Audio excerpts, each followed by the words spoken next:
Welcome to Formula One 2014 style, and it looks like it's being run by the Green Party.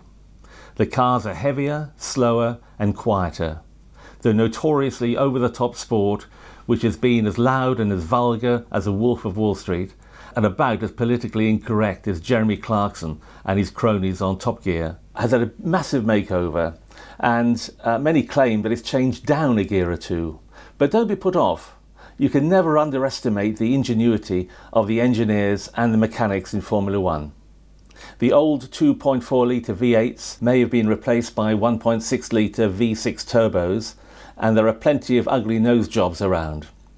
But in testing, the new car has been plenty fast enough in the straights. They are slower on the corners because of the loss of downforce mainly, but all that torquey wheel spin means that the drivers will have their hands full.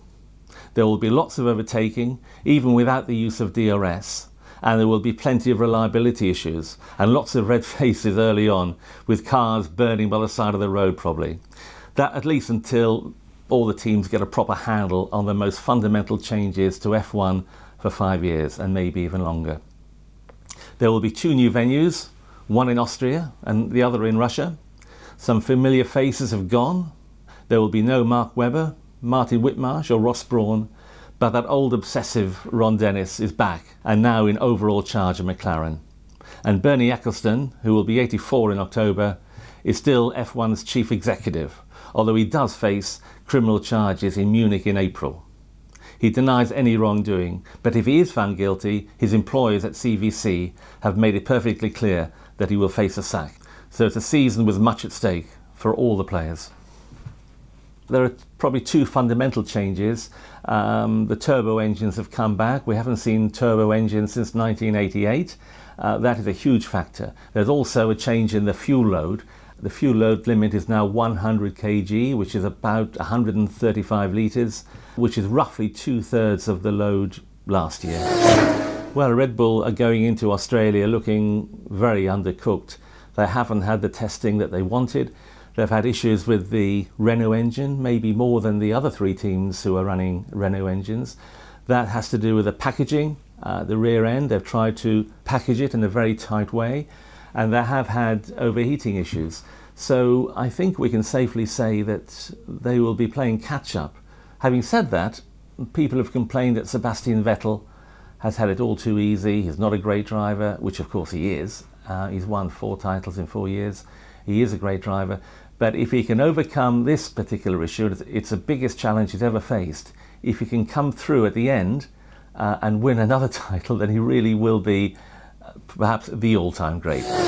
Well, Mercedes really have to be favourites at this point. They've won the phony war. By that I mean in the 3 testing sessions we've had, they've looked the most complete car, the most balanced car. They really have thrown everything at it after years of failure. They've upped their budget, they've upped their staffing levels.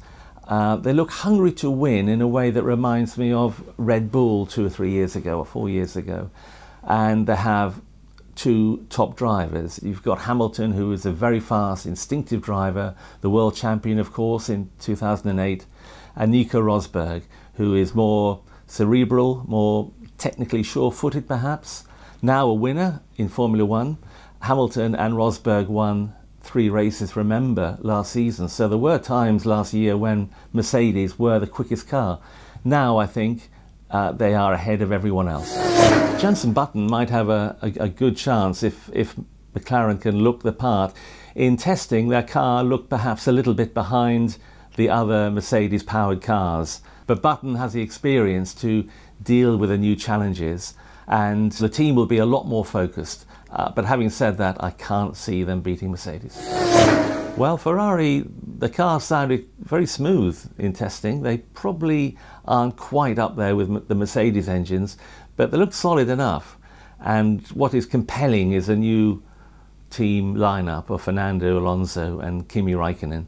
They are 2 former world champions, and they will be going head to head. It really is something to savour. I don't know whether Kimi has quite got the 1 pace speed that he had at McLaren, but he will still give Fernando a good run for his money.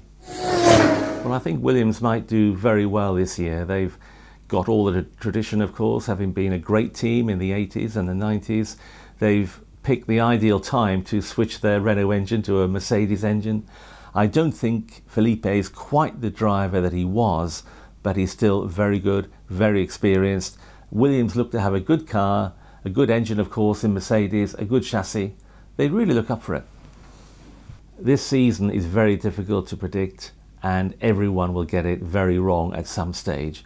But it won't take long before they get round it and get on top of it. I think then the class field will come through. I can't see the title going to any other driver but a Mercedes driver. That means Rosberg or Hamilton. A lot of people are tipping Rosberg, but Hamilton has done a lot of special things, you know. He's won the world title. He's got that magic ability to turn incredible speed, to win races, to overtake like no one else can. So I think Hamilton might win his second world championship.